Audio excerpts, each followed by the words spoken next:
Well, speaking of Amazon, it's the most valuable company today in the US. And Amazon wasn't even around 25 years ago. I think it started in 94, 96 as a book rental reseller. The largest bookstore in the world or something like that. Yeah. And so do you think the most valuable company in the world 25 years from now exists in the world today? No, I think the first trillionaire is going to come from somebody who figures out how to simplify AI and apply it in ways we haven't thought of. You know, my kids are 9, 12, and 15, and whenever we go someplace, I always do the dad thing, right? And I say, look around. I'm like, okay, Dad, we already know what you're going to say. Everything you see that's not organic, meaning trees, whatever, everything you see, it was somebody's idea. And then they did something about that idea and made it, whether it's Gatorade Zero, whether it's this chair, whether it's this mic, whether that format, whether that style, whether this. Somebody had to have that idea. And that was all before AI and how science is changing, how tech is changing. With all the new things coming out, introducing AI to it, there's going to be everything new.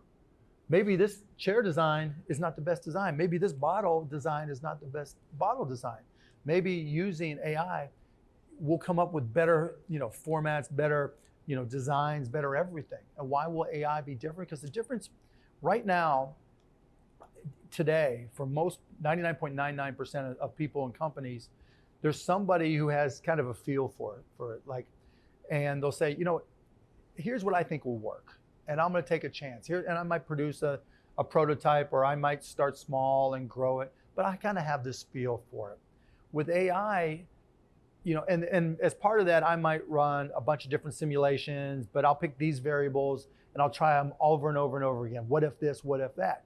With AI, if you have enough processing power, you can just throw in your data and throw in your variables and say, you look at every permutation, you look at every alternative AI, and come back and spit out things that reach these delimiters or reach these benchmarks that I'm looking for. And one may look really funky, but the next one, you might say, wow, I didn't think of this. I wish I had, and I'm going to put it to work. It's the ability of AI to contemplate everything. And then once it's contemplated everything and given you choices and you iterate with it, then it can start what's called generalizing and start saying, why don't you try this? Have you thought of that? Try this.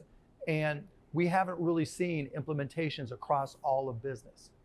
And again, it's not a lot different than the early days of PCs. Oh, we're going to use PCs for this.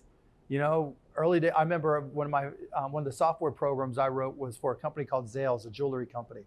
And they used to always, was it Zales? Yeah, it was Zales. And they sold jewelry, and they used to have one of everything in a safe. And so when they sold out of this style Rolex watch, they'd go down and say, this is the style, right?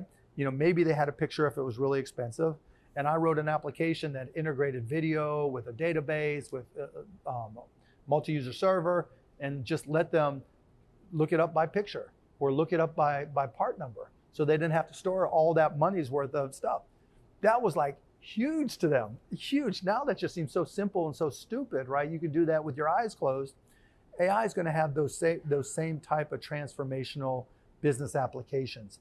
And so for the Kates of the world to be able to say, you know what, I'm going to take some tutorials, I'm going to get ahead of it, because when we go back to talking about critical thinking, if you start thinking, all right, now do I understand that I understand how AI and neural networks and machine learning works and GANs work, wow, I see this opportunity to apply that here. And chances are, no one else has thought of that. Or maybe they thought of it and tried to apply AI and either didn't know how or just didn't follow through. That's the opportunity for all the young investors that are out there. And the same thing applies to investing. When you think about all the universe of stocks, now there's only about, in the United States anyways, there's 3,000 or so public companies now. There used to be 8, 9, 10,000 of them.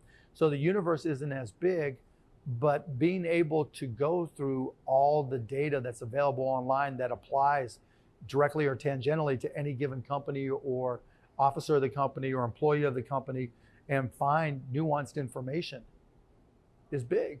Because even still in picking stocks, even if you go to the biggest bankers, most of them don't do the work, I can tell you story after story where it was just something obvious that everybody just took for granted and didn't check out.